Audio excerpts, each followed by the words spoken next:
Hi, I'm Dr. Walter. Are you wondering how to keep your dogs active while following the stay-at-home rule recommended for the sake of social distancing by the government? This is actually a perfect time for us to practice enrichment to our pets at home. Now, what does that mean? Enrichment really helps strengthen your dog's mind, as well as keeping it interesting obviously for them, and also helping them exercise when they stay out indoor as well. But it also helps strengthen our bonds with our pets. So here's a couple of ideas of what you can do at home to try to help them exercise a little bit more as well in terms of enrichment. So number one, what I would do would be to walk them at home. Now you might be wondering, oh, how am I going to walk them? You know, it's not going to be the same when compared to when I do walk them outside. So things you can do at home, wherever you live in. So whether you live in a house or a unit, find a space in the house where you can sort of power walk for a good decent amount of time. You can do loops around the tables or whatever suits you guys. Do it for about 50 minutes. Really get your heart pumping as well. So that gets your dog and yourself moving, or even your cat if your cat fancies that. Number two would be to try to play hide and seek. You can, I guess, play with your dog by using yourself as the bait, or you can try to do scattering your dog's favorite food or favorite toy around the house and try to get them to find the toy.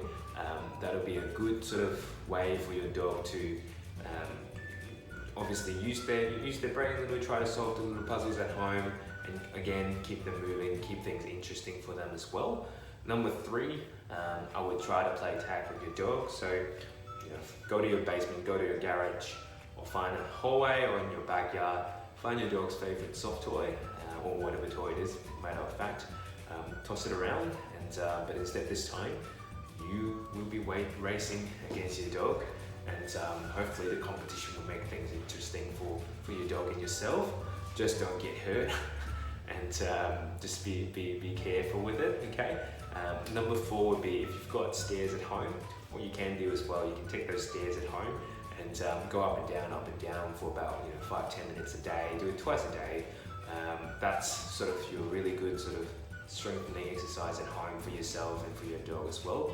I know myself will be doing some hill sprints, sort of workout on my stairs. Try to look for my PBs at home as well. So that's where I'll be, and you can certainly try to do that as well. Number five, if you've got some outdoor spaces at home, use it. So if you've got a terrace or a backyard, that's really, really good. So you can get some sunlight as well. And you can go out, obviously do some power walks with your dog or with your cat again. And if your cat likes to power walk, then that's really, really cool. But yeah, you can do power walks, you can do even intervals for like sprints, lunges, side hoppings, things like that to keep those muscles going. And I'm sure your dog will be really, really keen to be your gym partners. So feel free to do that. I do really think that's a good idea for everyone to catch some fresh air as well.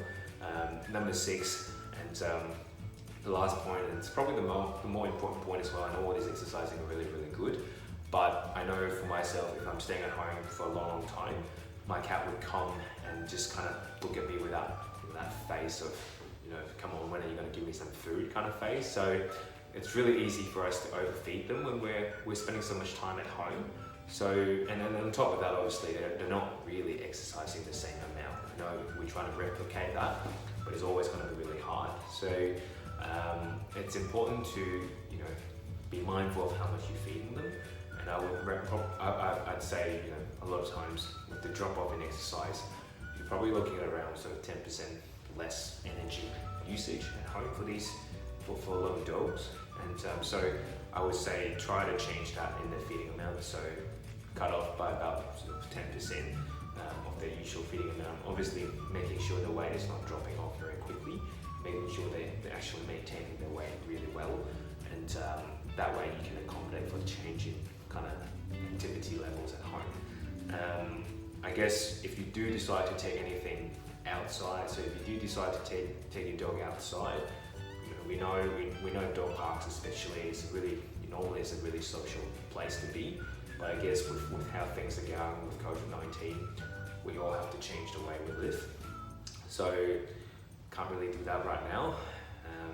Just be mindful, keep your 2 meter distance with other people, okay? Still got to maintain the social distancing rule.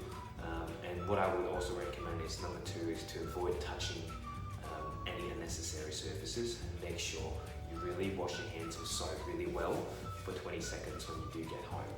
And make sure you also clean your dog's feet when they do get home as well, okay? That's everything I want to cover today, to try to keep everyone entertained and keep your dogs active at home as well.